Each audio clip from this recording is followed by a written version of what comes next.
আল্লাহর কোনো একটা সিফাত দুনিয়ার কোনো মানুষ যদি না মানে, অস্বীকার করে, সাথে সাথে সে কাফের হয়ে যায়। আল্লাহর প্রত্যেকটা হুকুম মানার নামই তো হলো বান্দা, তার দাস, তার গোলাম, তাই না?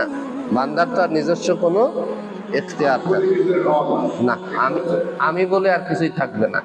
তাহলে যখন জীবনটা আল্লাহর, মৃত্যুটাও আল্লাহর, জীবন থেকে মৃত্যু, ওই যেটা আপনি বললেন আমৃত্যু, আমি তো মৃত্যু পর্যন্ত সব তার, তখন আমার তো আর কিছু কমপ্লিটলি সারেন্ডার টু আল্লাহ সুবহানাহু ওয়া তাআলা, জীবনের প্রতিটি মুহূর্ত তাই।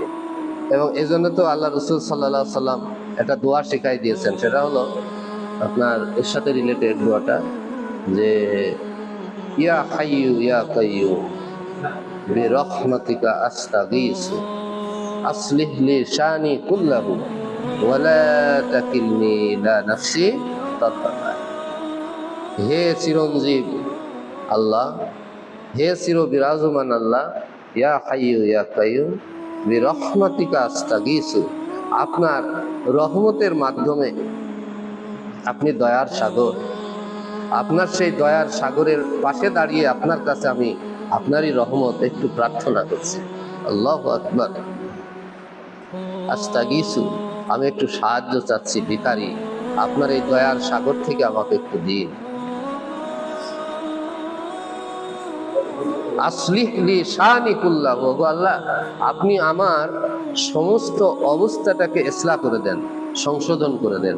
আমি তো অসংশোধিত, আমি তো পরিশোধিত স্বর্ণ নই। হ্যাঁ, আমার ভিতরে রয়েছে কত আবর্জনা, কত ময়লা, কত ত্রুটি, কত পাপ। আল্লাহ এটাকে আপনি কি করে দেন?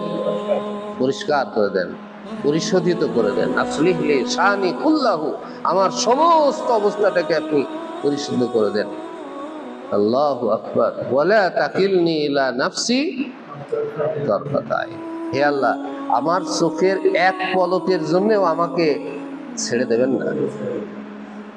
আমাকে আমার নিজের উপরে চোখের একটা পলক নিতে যতটুকু সময় লাগে, নবীজি দোয়া করছেন, বুঝতে হবে বিষয়টা। নবী দোয়া করছেন যে আমার চোখের পলক নিতে, পলক ফেলাতে যেটুকু সময় লাগে, এইটুকু আপনি আমাকে আমার নিজের উপরে ছেড়ে দেবেন না। কারণ আপনার উপরে যদি আপনাকে ছেড়ে দেওয়া হয়, এই গ্রামের ভাষায় বলে যে আপনি যে কি জিনিস, হ্যাঁ, শয়তান যে কোথার থেকে কোথায় তাড়াই নিয়ে চলে যাবে তার ঠিক আছে।